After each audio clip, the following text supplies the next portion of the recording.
ఏంటంటే ఏంటంటే కడప నుంచి ఎంపీగా సొంతగడ్డ స్టార్టింగ్ లో ఏదైతే ఎంపీగానే ప్రస్థానం మొదలైంది కదా, సొంతగడ్డ అని మీరు అంటున్నారు కాదు ఎంపీగానే ప్రస్థానం మొదలైంది కదా, మళ్ళీ అక్కడి నుంచే మొదలు పెడదాం.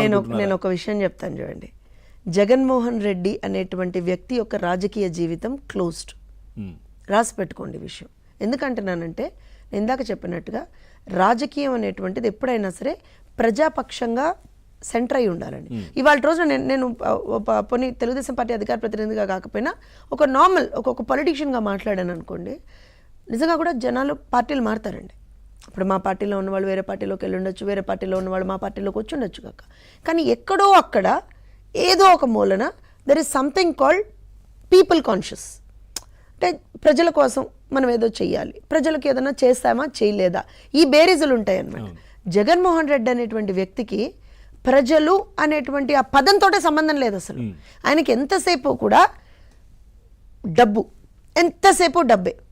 సో డబ్బు ఓరియంటెడ్గా, బిజినెస్ ఓరియంటెడ్గా నడుస్తున్నటువంటి వ్యక్తి ఎప్పుడు అలానే ఆలోచిస్తారు. విద్యకు సంబంధించి సమీక్ష పెడదామని అడిగారంట సిఎస్. అడిగితే మరి దాంట్లో డబ్బులు వస్తాయా, ఓట్లు వస్తాయా? నేను అదే I was about to tell you. నేను మీకు ఇప్పుడు ఈ మాట చెప్తే ఒక ఎగ్జాంపుల్ చెప్దాం అనుకున్నాను పవన్ గారు.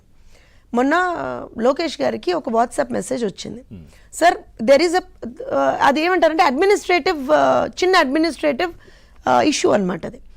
ఆ అడ్మినిస్ట్రేటివ్ ఇష్యూకి సంబంధించి ఒక వాట్సాప్ మెసేజ్, పిల్లలకి ఏం చేయాలో అర్థం కాక ఎలానో పాపం లోకేష్ గారి నెంబర్ తీసుకుని ఆయనకు ఒక మెసేజ్ చేస్తే, నిజంగా కూడా నేను అందుకే అన్న ప్రజలు అనేటువంటిది ఎక్కడో ఒకటి లింగర్ అయ్యేటువంటి వాళ్ళు ఇమ్మీడియట్గా కన్సర్న్ అఫీషియల్స్ని పిలిచి ఇది ఇలా ఉంది, దీన్ని మనం ఎలా చేయొచ్చు, ఏం చేయొచ్చు అనేటువంటి ఒక ఆలోచన చేశారు. నాకు తెలిసి ఇమ్మీడియట్గా సాల్వ్ చేశారు. ఆల్మోస్ట్ ఒక 25 మంది పిల్లలకి వాళ్ళ రోజున బ్రహ్మాండమైనటువంటి ఏమంటారు అని అంటే ఇన్స్టిట్యూషన్స్లో దే ఆర్ ఎలిజిబుల్, వాళ్ళు అడ్మిషన్స్ వచ్చేసాయి. వాళ్ళకి క్యాన్సిల్ అయినటువంటి ఆల్మోస్ట్ ఆన్ హోల్డ్ ఉన్నటువంటి అడ్మిషన్స్ని కూడా ముందర తీసుకెళ్ళగలిగారు.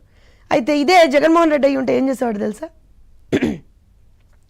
బెరీజ్ వేయండి అయ్యా, బెరీజ్ వేయండి, ఎన్ని డబ్బులు ఏమన్నా వస్తాయేమో చూడండి, లేకపోతే ఓట్లు ఏమన్నా వస్తాయేమో చూడండి. అది ఎప్పుడు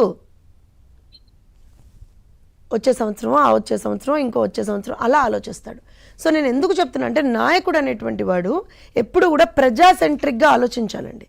జగన్మోహన్ రెడ్డికి ఆ ఆలోచన లేదు. నేను అందుకనే ఆ జగన్మోహన్ రెడ్డి తప్పు కూడా కాదండి, ఆయన ప్యూర్ బిజినెస్ మ్యాన్.